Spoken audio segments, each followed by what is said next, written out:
இப்போ நான் இருக்கிற இடம் வந்து நம்ம தளபதி விஜய் அண்ணாவுடைய பழைய வீடு. நம்ம தளபதியோடைய பேர் பார்த்துக்கிட்டே வந்தேன். நம்ம கேப்டன் ஐயா வீடு, நம்ம கேப்டன் சார் வீடு இருக்குது. இது வந்து பழைய வீடுங்களாம். கேப்டன் சாருடைய ஃபோட்டோ இருக்குது பாருங்கள் ஃப்ரெண்ட்ஸ். ஸ்டுடியோவில் வந்துட்டு இது நம்ம காதில் மாட்டு இது ஃப்ரெண்ட்ஸ். சென்னை வந்து இறங்கிட்டேன். இப்போ தான் இறங்கினேன். இறங்கி என்ன பண்ணுறதுன்னு தெரியல. சரி, என்னுடைய டைரக்டர் சாருக்கு கால் பண்ணி எந்த இடத்துக்கு வரணும்னு கேட்குறேன். Hello friends, welcome back our channel. Friends, இப்போ நான் எங்கே போகிறேன் பார்த்தீங்கன்னா சென்னைக்கு தான் போகிறேன். சென்னைக்கு அதான் நான் ஒரு மூவி பண்ணியிருந்தேன் இல்லையா, அது வந்து நெக்ஸ்ட் மந்த் ரிலீஸ் அப்படின்னு சொல்லி டப்பிங் போட்டிருக்காங்க. நான் அந்த படத்தில் வந்து ஒரு நெகட்டிவ் ரோல் பண்ணியிருக்கேன். ஸோ அதனால் வந்து சென்னைக்கு டப்பிங் போட்டிருக்காங்களா, ஸோ சென்னைக்கு தான் கிளம்பிட்டேன். இங்கே பாருங்க, பஸ்ஸில் ஏறிட்டேன். இப்போ டைம் வந்து மணி 5 ஆகுது. நான் இன்னும் ஒரு 3 மணி நேரத்தில் சென்னைக்கு போயிடுவேன். ஸோ சென்னைக்கு போயிட்டு அங்கே நான் டப்பிங் தேட்டர்லாம் காமிக்கிறேன். அந்த ஸ்டுடியோ எப்படி இருக்குன்ட்டு பாருங்கள், ஓகேங்களா? இப்போ மணி 5 ஆகுது. நான் பஸ்ஸில் உட்காந்துருக்கேன். சரி, சென்னைக்கு போகலாம். சென்னைக்கு போகணுன்னாலே ஒரு சந்தோஷமாக, என்னென்னா ஏதோ ஒரு ஃபாரினுக்கு போகிற மாதிரி எனக்கு ஒரு ஃபீல். சென்னைக்கெலாம் நான் 6 மாதத்துக்கு ஓடிட்டு 1 வருஷத்துக்கு ஓடிட்டு அது மாதிரி தான் போவேன். சென்னை வந்து இறங்கிட்டேன். இப்போ தான் இறங்கினேன். இறங்கி என்ன பண்ணுறதுன்னு தெரியல. சரி, என்னுடைய டைரக்டர் சாருக்கு கால் பண்ணி எந்த இடத்துக்கு வரணும்னு கேட்குறேன். நான் வடபழனி இறங்கி அட்ரஸ் கேட்டேன். அங்கேருந்து அர்ஜுன் வீடு புத்துக்கோயில் அப்படின்னு சொன்னாங்க டைரக்டர் சார். அப்படியே ஷேர் ஆட்டோ ஏறிட்டேன். ஷேர் ஆட்டோவில் ஏறி மறுபடியும் சூர்யா ஹாஸ்பிட்டல் இறங்கிக்குவா. எதுவுமே தெரியல. அப்படியே ஏறினேன். 10 ரூபா கொடு. சரி சரி, ஓகே ஓகே.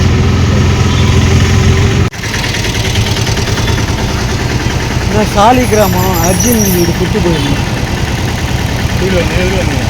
அங்கேருந்து ஒரு ஆட்டோவில் வந்து வடபழனி நேராக போனேன். ரிலையன்ஸ் டென்ஷன் வரும். ரிலையன்ஸ் டென்ஸா டென்ஸ் லெஃப்ட் சைடில் வரும். கவர்மெண்ட் உத்தமே ரோடு ஒன்று போகும். நேராக போனால் சொல்கிறேன். அப்படியா? இது ஆட்டோ போகாது. அங்கெல்லாம் போகாது. ஆட்டோ நேராக போய் கிட்ட இருக்க நடந்து போயிடலாமா? இல்லை, ஷேர் ஆட்டோ போகாது. போகும்ல? அங்கே போகாது. அங்கே நடந்து போகணும். நான் சொல்கிறேன், பக்கம் நடந்து போகணும். சரி, இங்கேருந்து அது வரைக்கும் எவ்வளோண்ணா? சரி, அப்போ உட்காட்டுமா?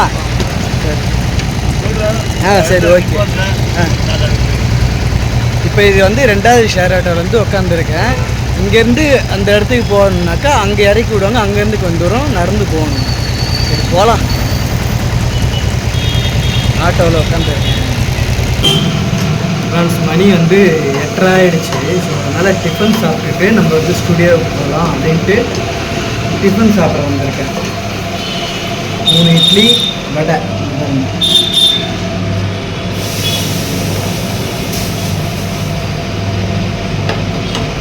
சாப்பிட்டுட்டு போகலாம். 2 ஷேர் ஆட்டோ மாறி வந்து சென்னைக்கெலாம் வந்தாக்கா வந்துடும். அந்த அட்ரஸ்க்கு வந்துடுவேன். பட் ஆனால் யாரையாவது கேட்டு தான் வருவேன்.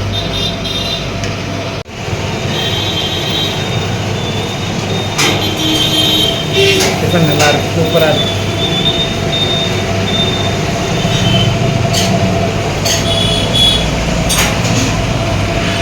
இந்த ஹோட்டலில் தான் டிஃபன் சாப்பிட்டேன். டிஃபன் சூப்பராக இருந்தது, செம்மையாக இருந்தது. 3 இட்லி 1 வடை 40 ரூபா. ஆனால் நல்லா இருந்தது, இட்லியெல்லாம் நல்லா இருந்தது. சரி, மறுபடியும் இப்போ நம்ம வந்து அர்ஜுன் வீடு புத்துக்கோயில் தேடி போகிறேன். எங்கேயே இறக்கி விட்டான், எனக்கு எதுவுமே தெரியல. சரி போவோம். இது அங்கே தான் இருக்குது, ரைட் சைடில் இருக்குது புத்துக்கோயில் அப்படி சொன்னாங்க. சரி, அப்படியே நடந்து தேடிக்கினே போவோம். ஒரு கோயில் தெரியுது, வந்துட்டுன்னு நினைக்கிறேன். இங்கே சொன்ன லேண்ட்மார்க் இந்த கோவில் தான் நினைக்கிறேன். பின்னாடி தெரியுது புத்துக்கோவில். இதுதான் புத்துக்கோவில். இங்கே அர்ஜுன் வீடு யாரையா கேட்கணும். இப்போ நான் இருக்கிற இடம் வந்து நம்ம தளபதி விஜய் அண்ணாவுடைய பழைய வீடு. இது பாருங்க, அவங்க அம்மாவுடைய நேம் போட்டிருக்கு. இது வந்து பழைய வீடு. தளபதி விஜய் அண்ணாவுடைய பழைய வீடு. அம்மாவோடைய பேர் போட்டிருக்கீங்களா? இப்போ நம்ம தளபதியோட பேரை காமிக்கிறேன் பாருங்கள். இங்கே பாருங்கள், நம்ம தளபதியோடைய பேர். அப்புறம் இங்கே வந்து நான் எங்கள் டைரக்டர் சார் ஃபோன் பண்ணேன். நீ புத்துக்கோயிலில் இருந்து அர்ஜுன் வீட்டு ஒட்டியே 2வது பில்டிங் அப்படின்னு சொன்னார். ஸோ மறுபடியும் நான் அங்கே தான் போகிறேன். இங்கே போகிறேன், அங்கே போகிறேன், இங்கே போகிறேன். எனக்கு தெரியவே இல்லை. சரி, மறுபடியும் நான் அங்கே தான் போகிறேன். எப்பா அந்த இடத்த தேடி கண்டுபிடிச்சிட்ட ஒரு வழியாக. அப்படி இப்படி போய் அப்படி போய் இப்படி போய் சுற்றி சுற்றி அதுக்கப்புறம் மறுபடியும் கால் பண்ணி வந்திருக்கேன். உள்ளார வந்துட்டு மேலே போகணுமா, 2nd ஃப்ளோர் போகணுமா. இதை பாருங்க, ஸ்ரீ சாய் ஸ்டுடியோ அப்படின்னு போட்டுருக்கு. இப்போ இது மேலே தான் போகிறேன். ஃப்ரெண்ட்ஸ், ஸ்டுடியோ உள்ளாரே வந்துட்டேன். இங்கே பாருங்கள், ஸ்டுடியோ எப்படி இருக்குது பாருங்கள், அப்படி அழகாக இருக்குது பாருங்கள். இப்போ இது உள்ளார அது உள்ளே தான் போயிட்டு நம்ம வந்து டப்பிங் வாய்ஸ் கொடுக்க போகிறோம்.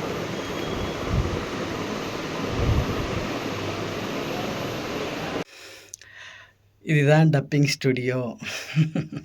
நான் அந்த ரூம் உள்ளே தான் உட்காந்துருக்கேன். இங்கே பாருங்கள், மானிட்டர் இருக்குது. இந்த ரூம் வந்து டார்க்காக தான் இருக்கும். நம்ம பின்னாடி வந்து அந்த மைக்லாம் இருக்குது பாருங்கள். அந்த சேரில் உட்காந்துட்டு தான் நம்ம பேசணும். நம்ம காதில் மாட்டு இது பேர் என்னென்ன ஹெட்செட்டை போட சொல்லி இப்போ நம்ம வந்து வாய்ஸ் ஓவர் கொடுக்குறோம்.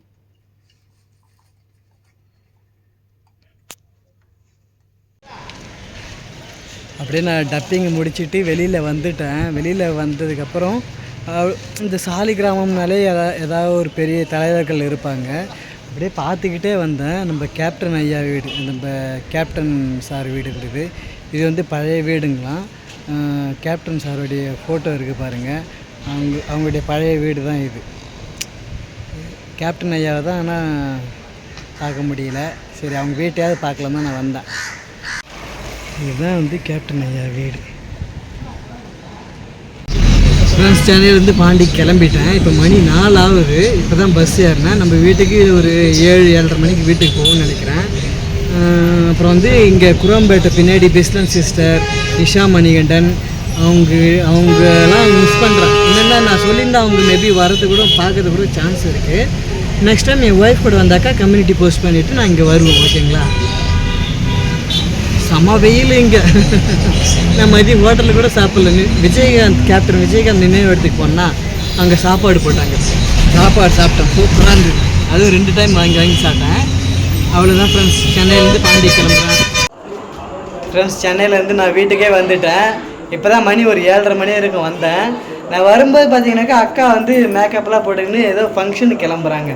இப்போ கூட பாட்டு சத்தம் தான் போகுது. ஃபங்க்ஷன் கிளம்புறியா? போய் வந்துட்டியா? பாரு, என்னோடய அக்கா நான் ஆல்ரெடி நிறைய வீடியோவில் பார்த்துருப்பீங்க. மறுபடியும் கேட்டிங்க உங்கள் அக்காவை காமிங்க அப்படின்ட்டு. ஸோ அதனால தான் அக்காவை காமிச்சிருக்கேன். அம்மா வந்து டிகாஷன், நான் அக்கா வந்து அப்பா வந்து மில்க்கு. ஆமாம், அம்மா டிகாஷன். ஆமாம்.